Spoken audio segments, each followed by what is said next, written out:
but is being well behaved.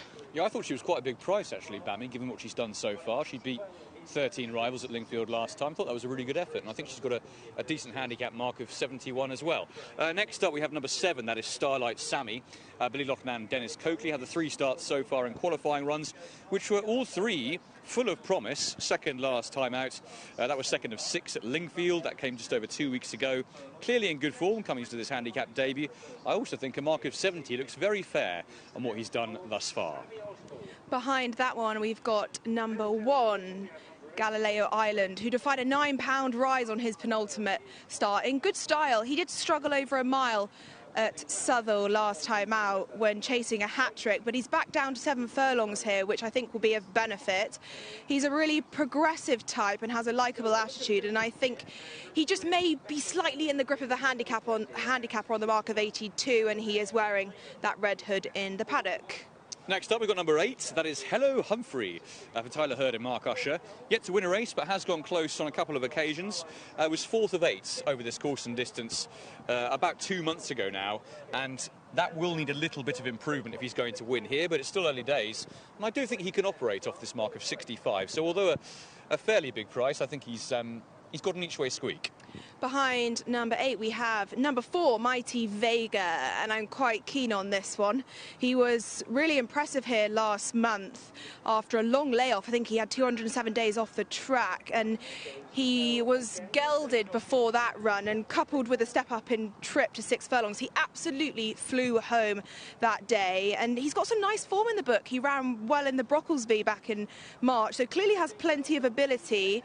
And because of that layoff, he's been well found in the market, but I think he's a nice enough price and an eye-catching jockey booking with Oisin Murphy on board. Yeah, certainly is that. We'll leave it there then. They are about to leave the parade ring for this 4th race on the card. It's a fairly trappy-looking nursery with Beccadelli, the market leader.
Okay, here we go for the fourth race on the card, the Nursery. And who's favourite here, Ella? Baccadelli. Very nice. Got to have a chance as well. Yeah, absolutely. He was a lovely looker in the paddock and making his nursery debut this evening. And this is his second run since being gelded, actually. And he was well supported on his previous start. But he was beaten by a talented newcomer of Oliver Coles. And he did race more professionally than he did on his previous starts. And this is his second go at this trip. And he looks like a progressive type. He does. I think Gory Gold's going to win this. Going to go and put it out there. Do you? Yeah. Just going to go and put my flag on the mast. What do you like about Gory Gold? Well, he's been third and second in his last couple of outings, but I'd actually think, I think he ran well in the circumstances. I'm not sure he really wants soft, heavy ground, but he still ran well in those conditions. I think this kind of trip, under these conditions, this surface is going to be right up his alley. He's a bit of a drifter, which is a bit of a shame, but I like his chance. I think Starlight Sammy is quite interesting. Yeah. Was placed behind the Group 1 winner Zavateri on his debut at Salisbury, and we all know what that horse has since gone on and done. And she ran credibly on his first all-weather start last time, and he's yet to finish outside the places, and he has hit the crossbar in the last couple of starts, so he's a really consistent performer, and his pedigree does suggest that a step up in trip this evening will bring out some improvement. And he's trying 7 furlongs for the first time, which I thought was interesting. At a price, the last time I checked, he was about 16. So I think at each way value, Starlight Sammy, 15 to 2. Yeah, the money's come now. You've said that, Ella. There you go. You move markets. I'm not sure about that. Mr. Wonka didn't get to see that one in the parading, actually. He's more exposed than some of these, isn't he? Had a couple of starts and handicaps already. Yeah, he is quite exposed, and he wears a first-time visor this evening, and he runs well in the main. He can put in a few bad performances. You know, sometimes he finds it tricky to carry the form all the way through, and he has been regressing slightly in the handicaps. He's been dropped 3 pounds since his last start, which may give him more of a chance this evening. Bammy is coming to a price sort of more in line with what I thought she should be, into 14 to 1-ish. But still, I think she should be shorter, given what she's done so far. Starlight Sammy into 13 to 2 now. It's the Ella McNeil effect. I'm going to go with Gory Gold, who has gone the other way in the market, out to 5 to 1. So we'll see how he gets on.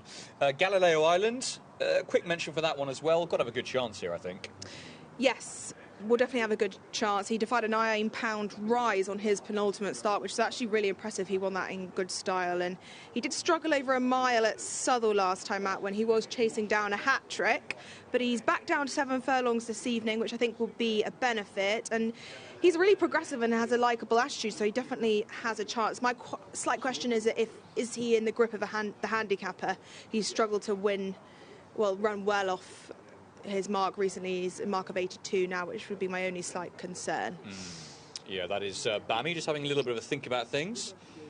She, as I say, I think is well handicapped off 71. I do think that's a bit of a gift, but the market doesn't agree, so there we have it. Mighty Vega coming into this off the back of a victory. Lemos de Sue, that was a weak race though, I thought, last time.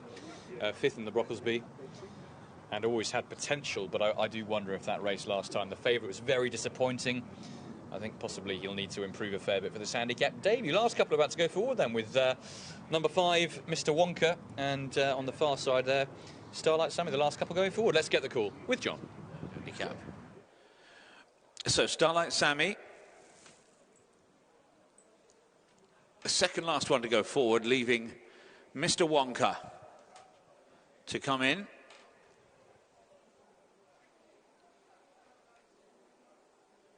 And Mr. Wonka completes the lineup. We're over 7 furlongs again. They're off and racing, jumping away with Gory Gold, missing the break by half a beat or so. Away well, Bammy in the red sleeves and cap. He's got the rail. He's joined now by Mighty Vega up on the outside, with Baccadelli out wider still, and tucked in behind those, Galileo Island. Mr. Wonka and Hello Humphrey are the next pair, followed by Gory Gold and Starlight Sammy, close up, but just about last as they move out of the back straight and head on towards the 4-furlong marker. Beccadelli's made his way to the front, sits a half in front from Mighty Vega, with Bammy right on their tails in 3rd position. 4th place for Galileo Island, and then up on the outer, Mr. Wonka, together with Hello Humphrey, and the 2 in rear are Gory Gold in the gold sleeves and cap, and with Gory Gold is Starlight Sammy. Heading for home then, 2.5 furlongs left to go. Beccadelli, now nudged along, wants to try and grind it out ahead of Mighty Vega in 2nd. Bammy switched his Hello Humphrey. Down the middle of the track, that's Galileo Island, as Gory Gold makes some late impression. Mr. Wonka and Starlight Sammy have a lot to do. Beccadelli still leading the field deep inside the final furlong. Beccadelli a length or so in front as they bunch up in behind. Galileo Island finishing off strongly. Beccadelli from Galileo Island, Hello Humphrey, Bammy, and also Gory Gold in a bunch finish behind our winner. Beccadelli wins for the first time in his career on 4th time of asking, and does so under James Doyle. Prominent ride, and has kept on stoutly in the closing stages. See off Galileo Island back in 2nd. In 3rd, I think the far side there, possibly Hello Humphrey got that position, but the winner was emphatic in the end. Had the race won with that kick about half a furlong out, and under James Doyle, who gets to ride Nation's Hope in our next race, he has done that fairly easily. Good performances from some in behind, including Bammy, who stayed on late, and Gory Gold was one that never really got into it for me. But the winner, Beccadelli, Ella, has done that pretty straightforwardly, I would say. Yeah, done it in nice style. I thought potentially that he was going to get closed down in the final stages, but to be fair to him, he's found plenty of pressure and stuck on well to his task.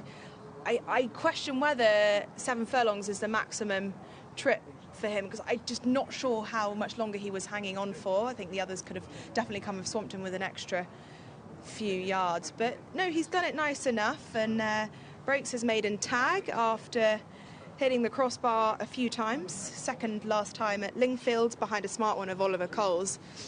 So no, he's another Godolphin winner on the card, and I'm sure James Doyle will be very excited to get the leg up on Nation's Hope in the next. Yeah, I'm sure he will be. Half-brother to Nation's Pride, of course. He was a Group 1 and Grade 1 winner, and the boy himself, Nation's Hope, looks pretty smart, doesn't he, already?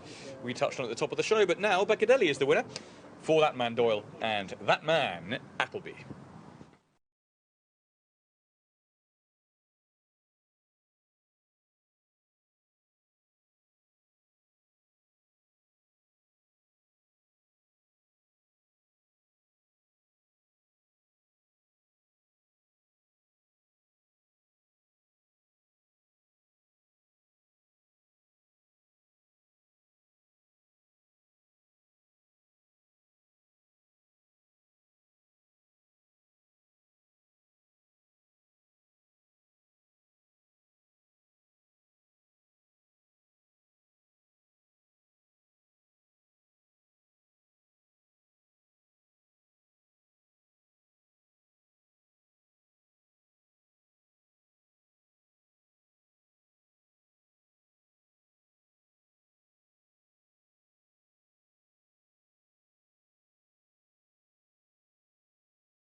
James Doyle wins the nursery for trainer Charlie Appleby. With Beccadelli, does it very nicely. I think you were keen there, James, to get a prominent position early on. Yeah, definitely. Well, the plan to be was beforehand to try and lead if he jumped nice, but he didn't jump all that good, and Ocean kind of crossed and put the handbrake on a little bit, which just gave me a chance to loop round and kind of let him find that stride, and I was able to dictate matters off the front end then. Keen to get him on the move. We did feel that we could afford to ride him aggressively today, and it seemed to work, yeah.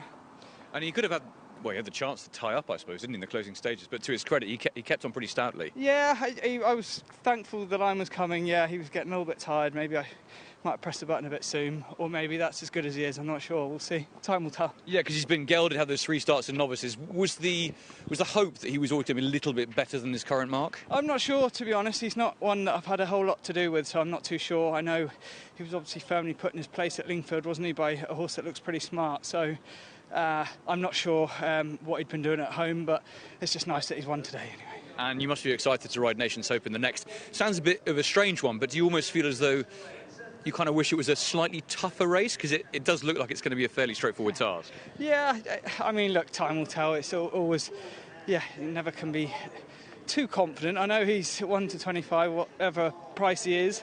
That's a reflection of what he showed on debut, but, you know, I personally think he's a very nice horse, and it'll be nice to see him out again. Of course, these horses have to back it up on what they've done on debut, but certainly what he showed me that day, he had all the right credentials, and when I sat into him at the intersection there, he quickened away very nicely first time, so it's another stepping stone for him. Whether he's frightened a few off, I would say that's probably a case of what's happened. There was obviously plenty of entries, and not many have turned up, so we'll see, yeah. He looked such a pro, didn't he, on that first start? Yeah, exactly. Yeah. He did everything. Yeah, he showed all the right credentials, didn't he? So.